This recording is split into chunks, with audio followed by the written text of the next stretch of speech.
তাদেরকে কৃতজ্ঞতা জানাচ্ছি আমাদের আইন শৃঙ্খলা বাহিনীর কিছু সদস্য আছেন, তাদেরকে কৃতজ্ঞতা জানাচ্ছি। সিভিল সোসাইটি মেম্বার যারা আসছেন তাদের প্রতি কৃতজ্ঞতা জানাচ্ছি যারা আমাদেরকে এই হলটি দিয়ে আমাদেরকে সহযোগিতা করেছেন তাদের প্রতি কৃতজ্ঞতা। বিশেষত সর্বশেষ যে কৃতজ্ঞতা যাদের জন্য এই অনুষ্ঠান, তারা হচ্ছে এই নির্বাচনে ত্রয়োদশ নির্বাচনে রংপুর থেকে যারা প্রতিদ্বন্দ্বিতা করছেন সেই প্রতিদ্বন্দ্বী প্রার্থী তাদেরকে নিয়ে আজকে এই যে সংলাপ কিংবা রাউন্ড টেবিল যেটাই বলি না কেন, আমরা চাই আজকের মূল প্রতিপাদ্য ছিল গণঅভ্যুত্থানের আকাঙ্ক্ষা সংস্কার এবং নির্বাচনী ইশতেহার আমরা দেখতে চাই। এখানে মিডিয়ার লোকজনরা আছেন, তাদের মাধ্যম দিয়ে রংপুর পিছিয়ে পড়ে আছে, রংপুর বৈষম্য শিকার হচ্ছে, রংপুর প্রতি মুহূর্তে সব দিক থেকে বঞ্চিত হচ্ছে। আপনারা যে নির্বাচনী ইশতেহার যে দল থেকে যে দলেরই প্রার্থী হন না কেন, হার জিত থাকবেই। কে জিতবেন না সেটা ভোটাররাই নির্ধারণ করে দেবে, কিন্তু অন্তত পক্ষে আমরা আপনাদের ইশতেহারে দেখতে চাই রংপুর কোন কোন বিষয়ে পিছিয়ে আছে, রংপুরের জন্য কি কি করা উচিত সেই বিষয়গুলো বারবার এখানে উঠে আসছে। নারীর বিষয়টা উঠে আসছে, রংপুরের নারীরা আরো বেশি অবহেলিত। যে বেগম রোকেয়া তীর্থস্থানে রংপুর, বেগম রোকেয়া হলে দাঁড়িয়ে আমরা আজকে কথা বলছি, সেই রংপুরে কিন্তু নারীরা নানা দিক থেকে পিছিয়ে পড়ে আছে। সেটাও কিন্তু আপনাদের ইশতেহারে থাকতে হবে। যুব সমাজ এবং এই আবু সাইদের রক্তের উপর দাঁড়িয়ে এই রংপুর থেকে এই যে সূচনা হলো, যে রংপুরকে সবাই এসে খবর জিয়ারত করে বললো রংপুর থেকে যাত্রা শুরু হবে নতুন বাংলাদেশে। রংপুর কিন্তু আসলে শুধু স্বপ্নই দেখানো হয়, রংপুরকে নিয়ে কিন্তু কেউ আসলে কাজ করতে চান না। কেন কাজ করতে চান না আমরা জানি না। অনেক ক্ষমতাধর ব্যক্তি এই রংপুর থেকেই কিন্তু তাদের উত্থান হয়েছে, কিন্তু রংপুরকে পিছিয়ে ফেলা হয়েছে।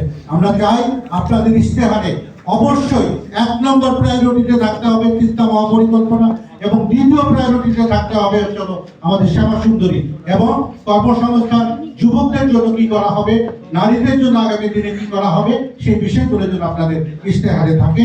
এবং সেই সাথে জুলাই অভ্যুত্থানের যে আকাঙ্ক্ষা, আজকের এই আলোচনায় সেই আকাঙ্ক্ষার জায়গাটা, এখানে একজন শহীদ জননী প্রিয়র মা আছেন, তার যে হৃদয়ের আকুতি, তার যে হৃদয়ের রক্তক্ষরণ, সেই রক্তক্ষরণটাকে যেন আমরা কখনোই ভুলে যেন না যাই।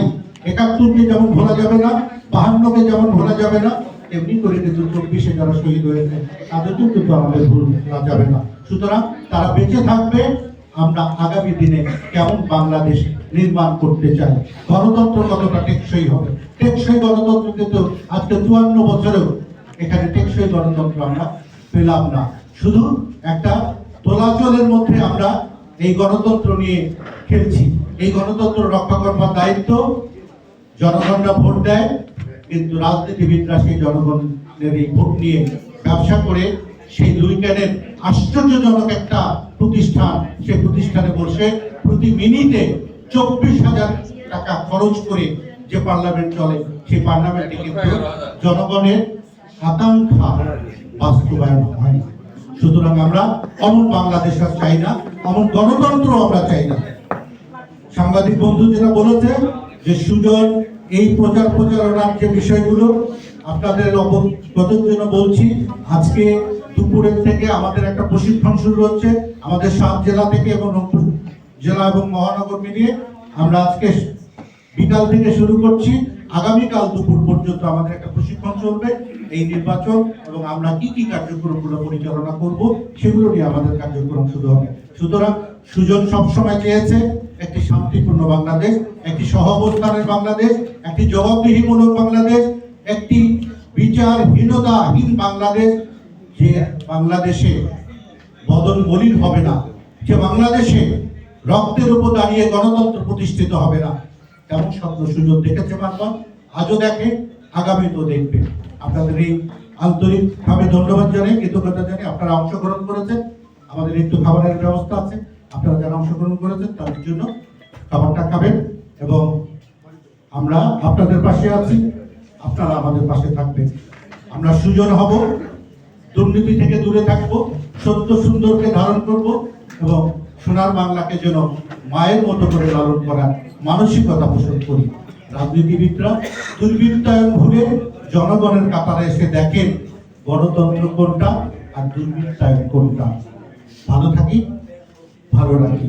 ধন্যবাদ সবাইকে।